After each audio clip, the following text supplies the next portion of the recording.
हम लोगों ने कल के क्लास में जिस टॉपिक को प्रारंभ किया था उसका नाम था पूर्ति एवं पूर्ति के नियम। कल के क्लास में हम लोगों ने पूर्ति क्या है, स्टॉक क्या है, पूर्ति के नियम से आप क्या समझते हैं और पूर्ति के नियम को प्रभावित करने वाले कारकों के बारे में चर्चा किया था। जो शेष बच गया था आज जानेंगे। आज के जिन जिन टॉपिक पर हम चर्चा करेंगे नाम है पूर्ति के नियम की मान्यताएं, पूर्ति के नियम की अपवाद, पूर्ति की मात्रा में परिवर्तन एवं पूर्ति में परिवर्तन, मतलब पूर्ति का विस्तार और पूर्ति के संकुचन को जानेंगे, पूर्ति वक्र के खिंचाव को जानेंगे, पूर्ति में वृद्धि के क्या कारण होता है सो जानेंगे, और पूर्ति में कमी के क्या कारण होता है इन बातों पर हम लोग चर्चा करने वाले हैं। तो सबसे पहले इन बातों को जानने से पहले दो चीज को हमको जानना होगा। पहला मांग का नियम जानना होगा, फिर पूर्ति का नियम जानना होगा, तब जाके पूरा बात क्लियर होगा। एक बार अभी हम लोग पेज की बात करें तो पुस्तक में पेज संख्या दिया है 139, 139 नंबर पेज हम लोग पढ़ रहे हैं। पूर्ति एवं पूर्ति के नियम। तो एक कोई बच्चा हमें बता सकता है मांग के नियम, कोई भी छात्र या छात्रा। भारती तू खड़ी हो, मांग का नियम बताना है। मैं ही बोल देता हूं। मांग का नियम हमने बताया है कि यदि अन्य बातें समान रहे तो बाजार में जब किसी वस्तु की कीमत ज्यादा होती है तो उसकी मांग कम होती है, और जब कीमत कम होती है शर्त है अन्य बातें समान रहे तो। इसके जस्ट अपोजिट मांग के नियम एक गुणात्मक गठन है, और पूर्ति के जो नियम है वो परिमाणात्मक गठन है। मांग और वस्तु के कीमत में विपरीत संबंध होता है, उल्टा संबंध होता है, नेगेटिव संबंध होता है। लेकिन पूर्ति का नियम हमने कल चर्चा किया था, आपको बताया था कि बाजार में किसी वस्तु की कीमत जैसे जैसे बढ़ती जाती है वस्तु की पूर्ति बढ़ती जाती है। यदि अन्य बातें समान रहे तो बाजार में जैसे जैसे कीमत वस्तु का बढ़ते जाता है वस्तु की पूर्ति घटती जाती है, और जैसे जैसे कीमत कम होता जाता है, गिरता जाता है, वस्तु की पूर्ति भी कम होती। मतलब पूर्ति और कीमत में धनात्मक संबंध है। कम कीमत पर कम पूर्ति, अधिक कीमत पर अधिक पूर्ति। पूर्ति और कीमत में धनात्मक संबंध है, पूरक संबंध है, सीधा संबंध है, अन्योन्याश्रय संबंध है। तो कल हमने जो पढ़ा उसके बाद चर्चा करते हैं। आज क्या है, पूर्ति के नियम की मान्यता क्या है। मतलब पूर्ति के नियम को लागू होने के शर्त क्या है। मान्यता मतलब शर्त, माने कब पूर्ति का नियम लागू होगा और कब पूर्ति का नियम लागू नहीं होगा। तो पहले हम लागू कब होगा शर्त को पढ़ते, मान्यता को जानते हैं। तो पूर्ति के नियम को लागू होने का पहला कारण, पहला मान्यता यह है कि बाजार में क्रेताओं और विक्रेताओं के आय स्तर में कोई परिवर्तन नहीं होना चाहिए। पहला शर्त क्या कहता है पूर्ति के नियम का, तो यह कहता है कि बाजार में, कहा बाजार में किसके, क्रेताओं एवं विक्रेता के आय में परिवर्तन न हो। गलत से पूर्ति के नियम तब लागू होगा जब बाजार में न क्रेता की आमदनी बढ़े और न विक्रेता की आमदनी बढ़े, न क्रेता की आमदनी बढ़े और न ही विक्रेता की आमदनी बढ़े। मतलब ये कहना चाहता है कि आमदनी बढ़ जाएगा, गलती की सही, आमदनी बढ़ जाएगा तो क्रेता बढ़ते दाम पर ही बेसी खरीद लेगा, अब विक्रेता की आमदनी बढ़ जाएगा तो स्टॉक में दबा देगा ना, और बढ़ते तब बेचोगे। गलती की सही, क्रेता की आमदनी बढ़ेगी तो अधिक कीमत देने को तैयार हो जाएगा। गलत की सही, और विक्रेता के पास बेसी पैसा हो जाएगा तो कहेगा 9 बेचेंगे, रह दो स्टॉक में पड़ल है। जैसे हमने कल कहा अमेरिका चल जाएगा, दाम बढ़ रहा है तो घूमने दुकान पर रहेगा तब ना तू बंदूक के बल पर खुलवा के ले लोगे, दुकान बंद है तो कहां से ले लोगे। दूसरा कहता है स्थापन्य वस्तु की कीमत में परिवर्तन नहीं होना चाहिए।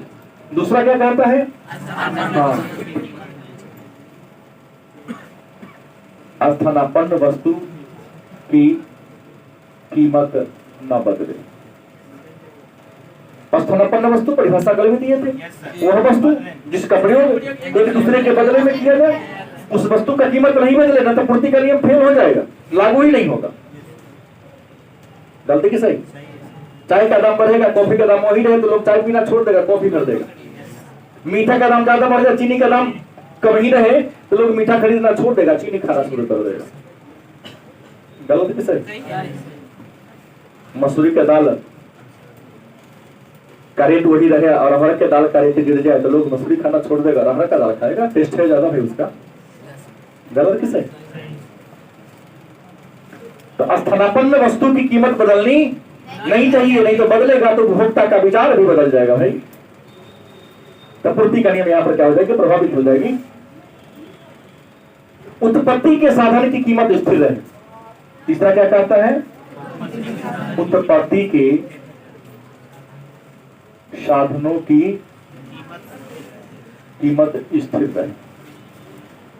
उत्पत्ति के साधन मतलब समझे, किसी वस्तु को निर्माण करने में, किसी वस्तु को बनाने वाले जिन चीजों की हमें जरूरत होती है उसी को उत्पत्ति के साधन कहते हैं। गलत सही? किसी वस्तु को बनाने के लिए जिन चीजों की हमें जरूरत होती है। गलत या सही? भाई किसी वस्तु को बनाना हो तो सबसे पहले आपको क्या चाहिए? पूंजी चाहिए। क्या चाहिए? श्रम चाहिए, बिजली चाहिए, कच्चा माल चाहिए। गलत की सही? तो किसी वस्तु को बनाने के लिए, किसी वस्तु को निर्माण करने के लिए जिन जिन साधनों की जरूरत होती है उन साधन को हम उत्पत्ति के साधन के नाम से। पूर्ति के नियम लागू होने के लिए शर्त है कि उत्पत्ति के साधन की कीमत स्थिर रहे, जितना पहले था आज भी उतना ही रहे। बदलेगा तो फिर वहां पूर्ति का नियम क्या होगा? लागू नहीं होगा। उसके बाद तकनीकी ज्ञान स्थिर रहना चाहिए। क्या हो? तकनीकी ज्ञान का विस्तार स्थिर रहे। तकनीकी ज्ञान का विस्तार स्थिर रहे।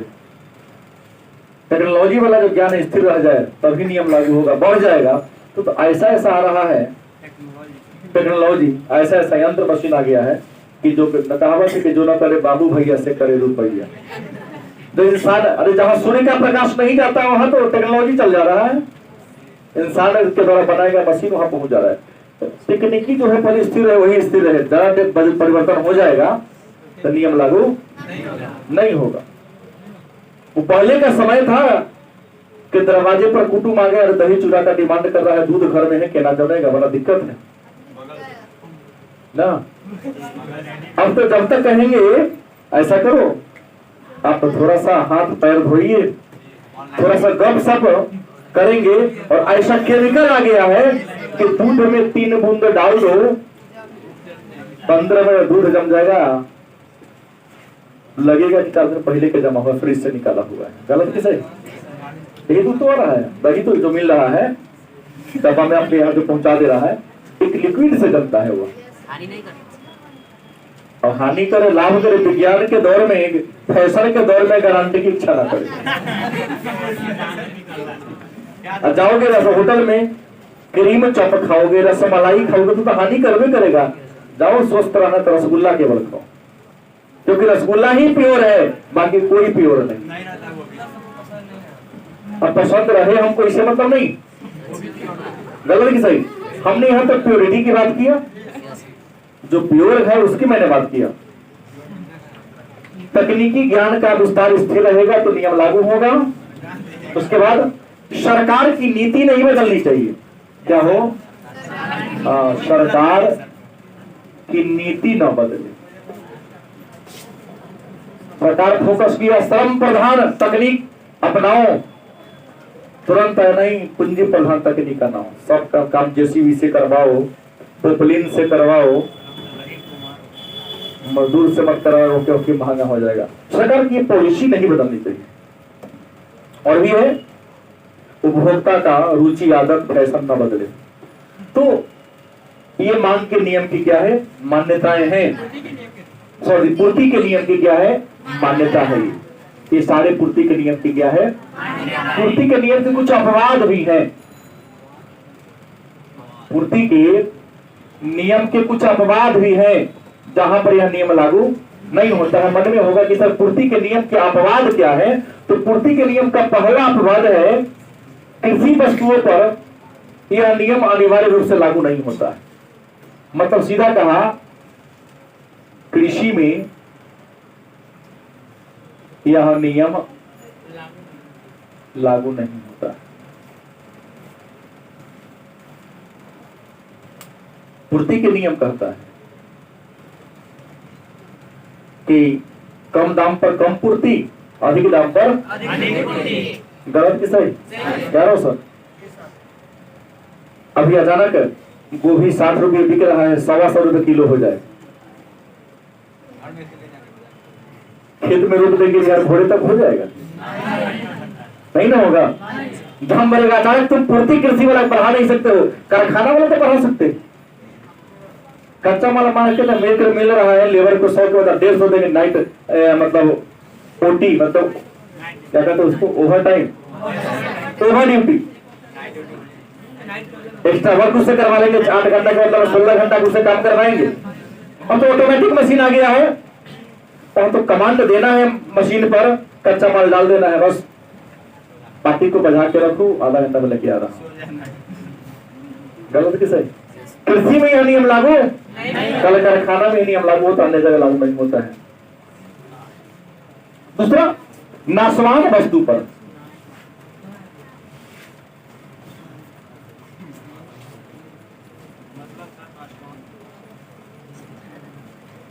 नाशवान वस्तु पर, जो वस्तु तुरंत नष्ट होने वाला हो, नियम कहता है, पूर्ति का नियम, कम दाम पर कम पूर्ति, अधिक दाम पर अधिक पूर्ति। और दाम कम होगा तो खरीद के स्टॉक कर देंगे। तो दूध, मछली जो पोखरा में से मारा के चलाए थे, दाम घटेगा ना, मुझे परसों बेचो, इसमें हो जाएगा।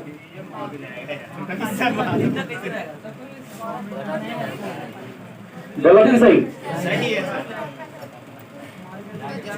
दूध की बात करते हैं, दूध भैंस के थाने में से दूध निकल गया, गाय के थाने में से दूध निकल गया, और ठाम तो गिर गया, चलो दूध के बाद लाके बेचेंगे,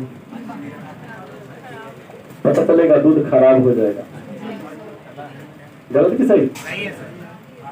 तो जो वस्तु शीघ्र नष्ट होने वाली है, समाप्त होने वाली है, वहां पर यह नियम लागू। तीसरा, सामाजिक प्रतिष्ठा में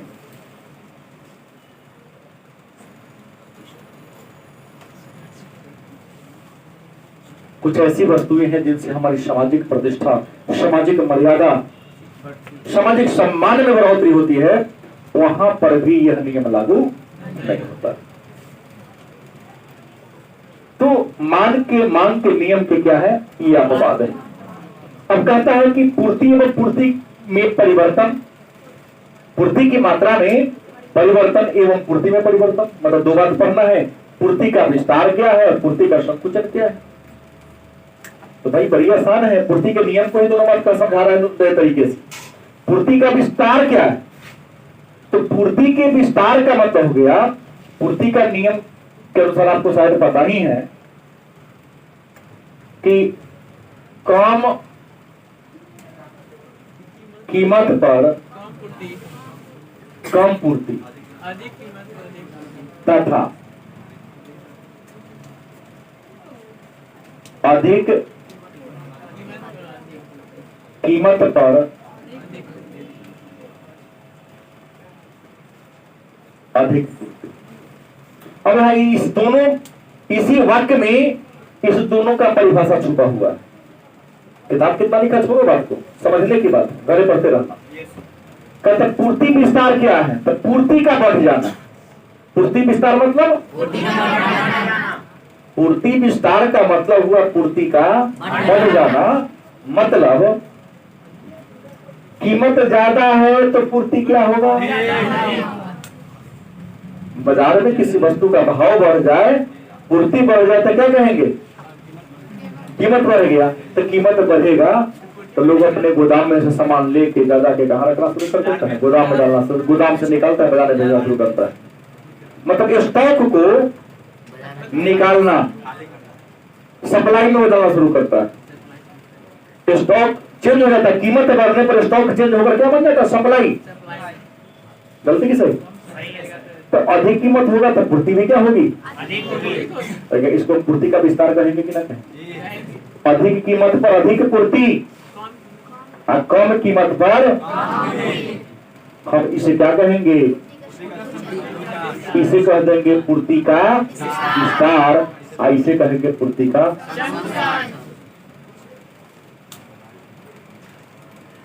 अधिक कीमत पर अधिक पूर्ति, कीमत ज्यादा होगा तो बाजार में वस्तु की उपलब्धता क्या हो जाएगी? तब पूर्ति क्या होगा? बढ़ गया। पूर्ति का बढ़ना माना पूर्ति का विस्तार, और कम कीमत पर पूर्ति की क्या होती है? तो पूर्ति का क्या हो जाएगा? अब कहता है पूर्ति वक्र का खिसकाव क्या है? तो दोनों बात को जोड़ दो। पूर्ति वक्र का, पूर्ति वक्र का खिसकाव क्या है? तो थोड़ा सा खिसकाव का होता हो चाहे सरकना का होता हो, दोनों में कोई अंतर नहीं है। आइए इसको हम दिखाते हैं आपको।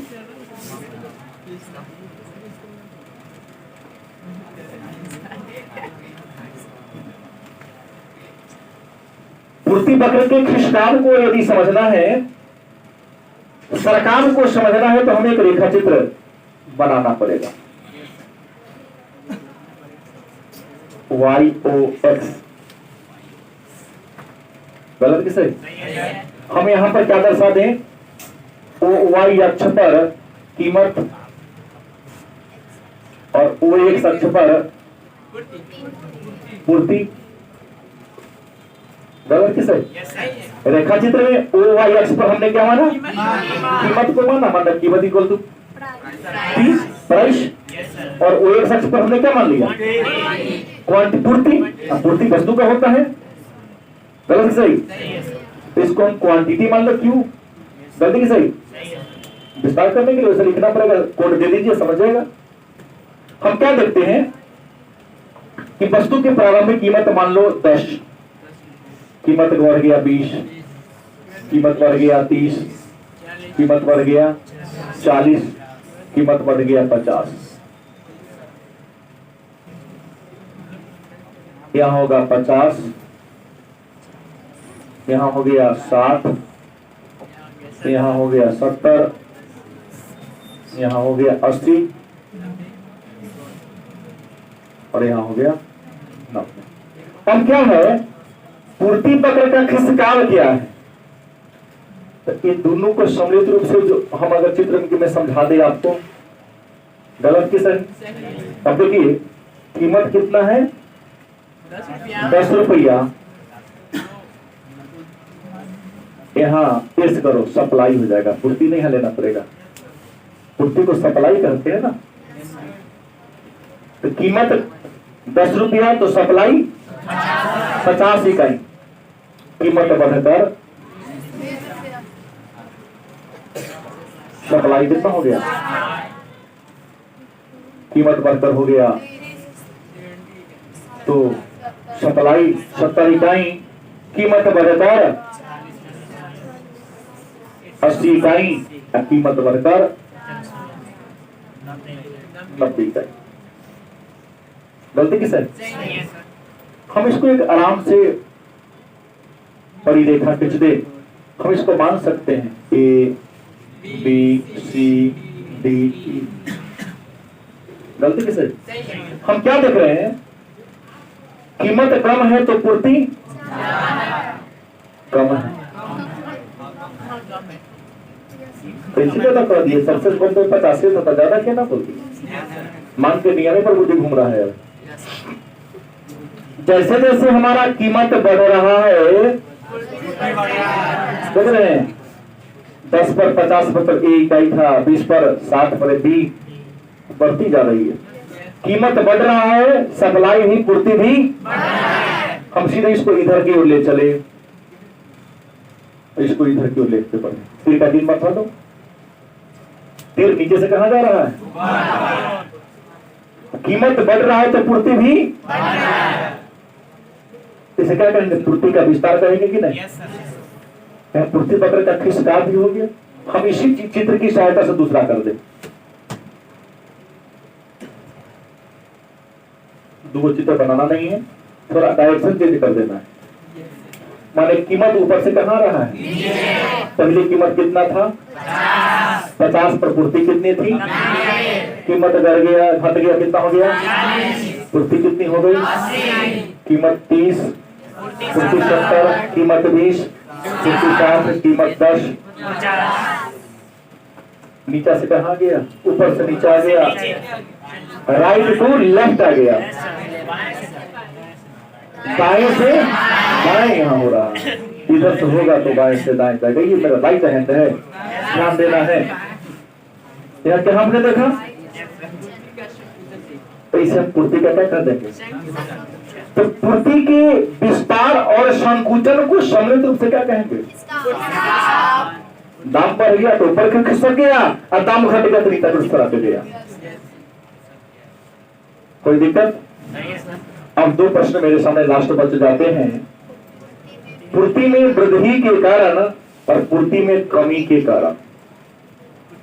पूर्ति में वृद्धि के क्या कारण है? पूर्ति बढ़ता क्यों है और पूर्ति घटता क्यों है? तो पहले जान ले पूर्ति में वृद्धि के कारण।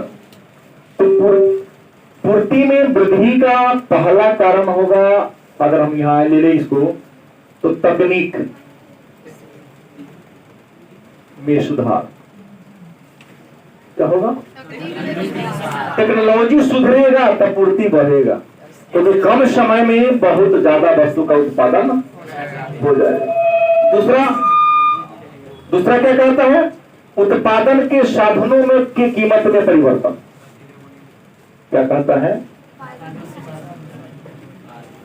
उत्पादन के साधनों के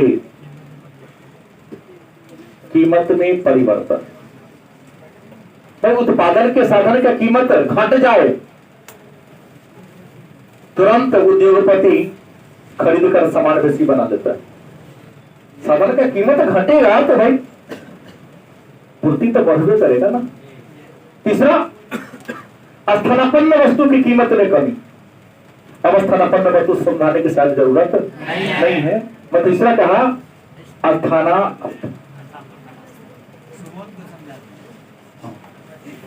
वस्तु की कीमत में कमी।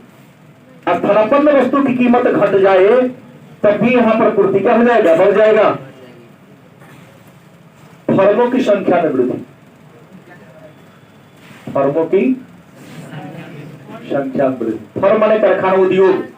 यदि उद्योग की संख्या पर एक ही कंपनी था उत्पादन करने वाला और 10 गो कारखाना हो गया, तो एक कंपनी 100 बनाता था, 100 गो 10 गो कंपनी हो गया, 100 तो 1000 हो गया ना। फर्मों की संख्या बढ़ना भी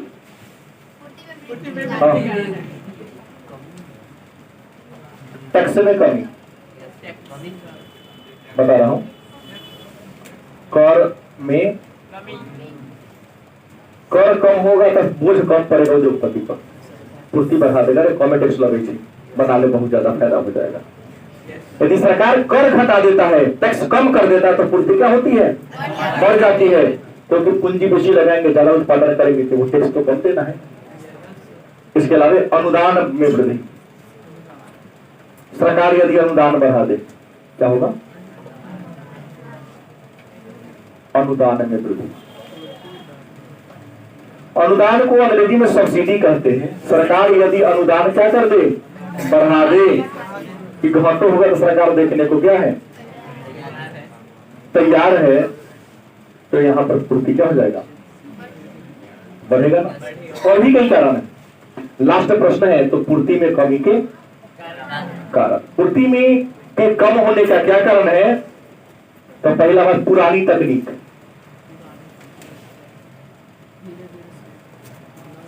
भाई पुराने के मशीन से काम चलाओगे तो कितना घींचेगा? तो अगर मशीन घिस पिट गया है, नए का मशीन 1 घंटा में 100 सामान बनाता है तो पुराने का मशीन 80 को बनाएगा। तो पुरानी तकनीक होगी तो उत्पादन क्या होगा? कम होगा। लागत में वृद्धि।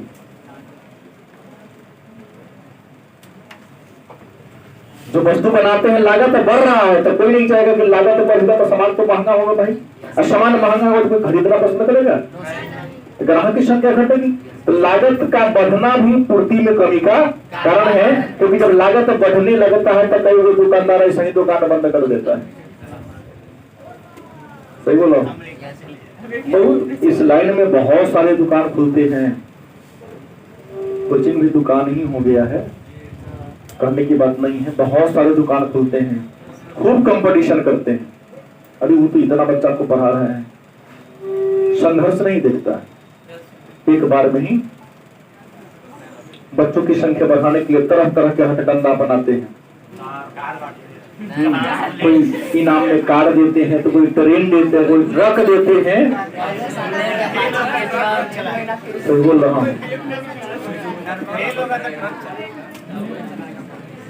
क्योंकि निमन अच्छे बच्चे मिल जाएंगे, कहीं जाकर नाम लिखा कर दिलोगे सर जी आपने कहा तो कार देंगे।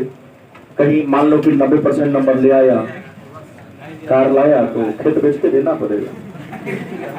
गलती बोल रहा हूँ अपनी काबिलियत। कितना लोग बड़ी तेजी स्कूल के कॉपरेटिव कोचिंग लाइन बहुत बड़ा इंडस्ट्री बनते जा रहा है, काबिलियत हो या नहीं हो। 2 महीना 4 महीना घर से महीना रूम दे के चलाता है, 2 लाख रुपए का कर्जा करके लाता है, एडवांस दे देता है। बस पद आता है तो छोड़ने के बाद सब थोड़ा सा वहां दौड़ेगा वहां दौड़ेगा, बंद करेगा, चलो दिल्ली कमाते। इस महीने दिल्ली वाला काम ठीक था। सही बोल रहा हूँ। No loss no profit. देख लगाना था, यहाँ तो देख के सब वो लगाना पड़ रहा है, लेकिन फायदा हो नहीं रहा। तो प्रश्न क्या है? हमने प्रश्न में कहा कि लागत में वृद्धि, लागत का बढ़ना भी उत्पादन में कमी के लिए जिम्मेदार कारण है। उसके बाद फर्मों की संख्या में कमी, फर्मों की संख्या में कमी। कारखाना यदि कम हो जाए, पहले 10 कारखाना मिलकर प्रतिदिन 1000 सामान बनाता था, अब 5 गो कारखाना बन जाए तब 5 गो न रहेगा, तब 500 सामान न बनेगा।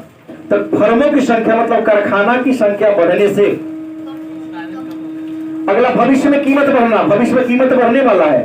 तो कई लोग चाहेगा अरे बाप रे कीमत बढ़ने वाला तो पूरे स्टॉक कर ले जाएगा, अब तो पूंजी रहेगा तो स्टॉक कर पाओगे। तो भविष्य में कीमत बढ़ने की संभावना है, पूंजी होगा नहीं स्टॉक करेगा। सब बिजनेस में जल्दी स्टॉक नहीं करता है, गलती की सही। दुकान में माल दिखता है, बैंक में माल नहीं होता है सबको।